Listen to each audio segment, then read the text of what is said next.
सुभाष चंद्र बोस, वह आग जो कभी बुझी नहीं। अध्याय एक तूफान का जन्म। 23 जनवरी 1897। औड़ी के कटक शहर की सुबह बाकी दिनों जैसी ही थी। सड़कों पर हलचल, मंदिरों की घंटियां और घरों से उठती धूप की खुशबू। लेकिन उस दिन एक घर में कुछ अलग घटा। एक बालक ने जन्म लिया। उसका नाम रखा गया सुभाष चंद्र बोस। उस समय किसी को अंदाजा नहीं था कि यह बच्चा आगे चलकर ब्रिटिश साम्राज्य की नींव हिला देगा। सुभाष एक अनुशासित और संस्कारी परिवार में पले बढ़े। उनके पिता जानकीनाथ बोस एक प्रसिद्ध वकील थे। घर में नियम सख्त थे, लेकिन विचारों में गहराई थी। बचपन से ही सुभाष अलग थे। जहां बाकी बच्चे खेलते थे, वहां सुभाष सवाल पूछते थे। हमारे देश पर कोई और राज क्यों करता है? सुभाष किताबों के शौकीन थे। स्वामी विवेकानंद के विचारों ने उनके मन पर गहरी छाप छोड़ी। उठो, जागो और तब तक मत रुको जब तक लक्ष्य प्राप्त न हो जाए। ये शब्द उनके जीवन का मंत्र बन गए। वे मानते थे, भारत कमजोर नहीं है, भारत को कमजोर बनाया गया है। यह सोच उन्हें दूसरों से अलग बनाती थी। सुभाष पढ़ाई में बहुत तेज थे। उन्होंने इंग्लैंड जाकर ICSML, इंडियन सिविल सर्विसेज की परीक्षा दी, जो उस समय दुनिया की सबसे कठिन परीक्षाओं में से एक थी। उन्होंने परीक्षा पास कर ली। यह एक सुनहरा अवसर था। शानदार नौकरी, ऊंचा रुतबा, ऐशो आराम की जिंदगी। लेकिन सुभाष के मन में बेचैनी थी। वे सोचते थे, जिस देश ने मेरे देश को गुलाम बनाया, मैं उसी की सेवा कैसे कर सकता हूं? और फिर उन्होंने नौकरी छोड़ दी। यह फैसला पूरे भारत में आग की तरह फैल गया। लोगों ने पहली बार देखा, कोई ऐसा भी है जो सत्ता को ठुकरा सकता है। यह भारत के लिए गर्व का पहला बड़ा पल था। भारत लौटकर सुभाष स्वतंत्रता आंदोलन में कूद पड़े। वे महात्मा गांधी का सम्मान करते थे, लेकिन उनका मानना था कि सिर्फ अहिंसा से आजादी नहीं मिलेगी। सुभाष चाहते थे तेज, सीधा और साहसी संघर्ष।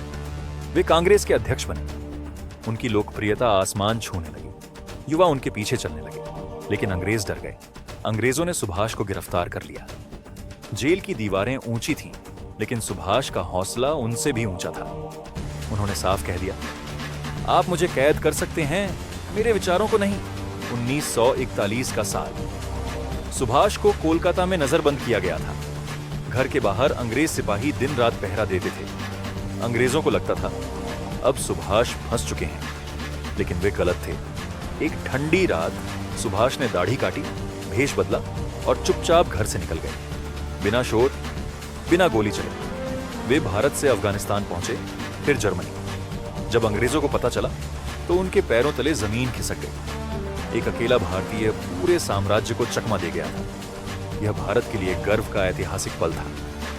विदेश में रहते हुए सुभाष ने सोचा, अगर भारत में लड़ाई नहीं हो सकती तो बाहर से लड़ेंगे।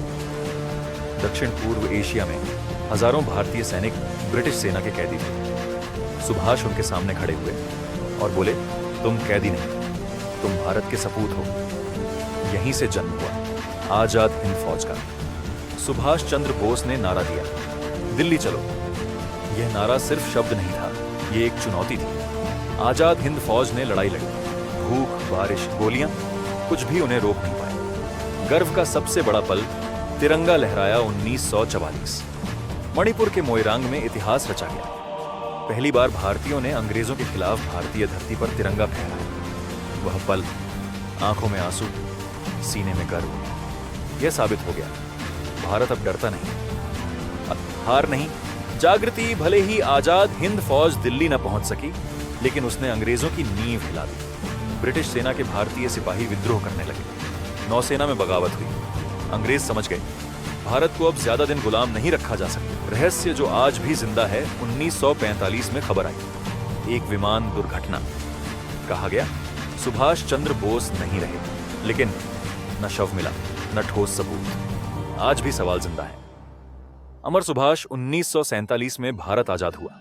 सुभाष वहां नहीं थे, लेकिन उनकी आत्मा हर जगह थी।